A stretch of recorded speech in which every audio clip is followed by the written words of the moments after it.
حافلة كيدوز من الزنق عالضيقة، ضحك صغير كيدفو من بعيد، ومدينة كتعجن اليوم بنكة قديمة وجديدة. سيبر بيتا ستوديو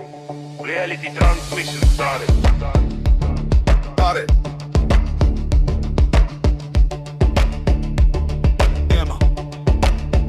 انا والمدينة في غرصان كنت سمعنا بضصحام في العروق، كل صباح كيتبدل وجه والهم كيتسرب من تحت الباب، الجيب كيبكي وستايل كيتحك في الواجهة، شباب كيتسابق على صورة والنية ضايعة بين الزيف والكلام، الواتساب كيرن والرسالة كتقول باقي بلا خدمة، والحلم كيتباع في السوق، رغيف كيتخطف من اليدين، العين كتراقب البطن كتغني بلا صوت، والكرام ما كتمشي في الزنقة حافية وسط البار.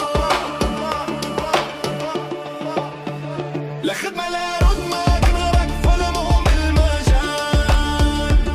الناس كتعيش في العينين واحنا غير دخان، لبس غالي عقل خاوي كلام من ورق،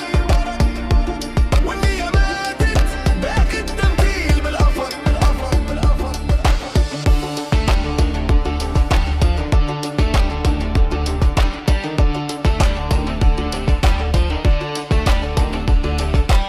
المدينة كتبدل القناع كل ساعة، والواقع كيتسرب من بين الأصابع، دولة كتكتب تقارير والشباب كيمسح العرق من الجبين، السوق كيعرض أحلام مستعملة والكرامة كتصبح سلعة في المزاد، الكل كيمثل دور والصدق كيتخبى في الزوايا، العين كتسافر بين المظاهر واليد كتلمس الحيط البارد، القلب كتهمنا لحظة حرية بلا تمثيل ولا قنعة، والضحكة كتقطع الطريق والصمت كيردد لاحقة في الخفاء.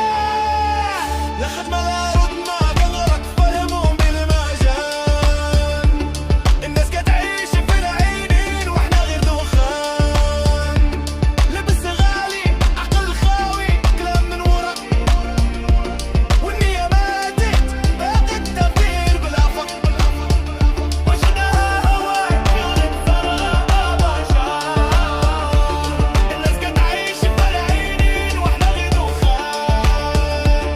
لبس غالي عقل خاوي كلام من ورق،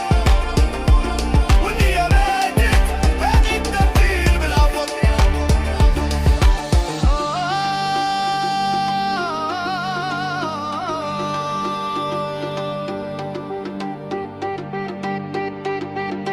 واش هذا هو العيش ولا غير صوت؟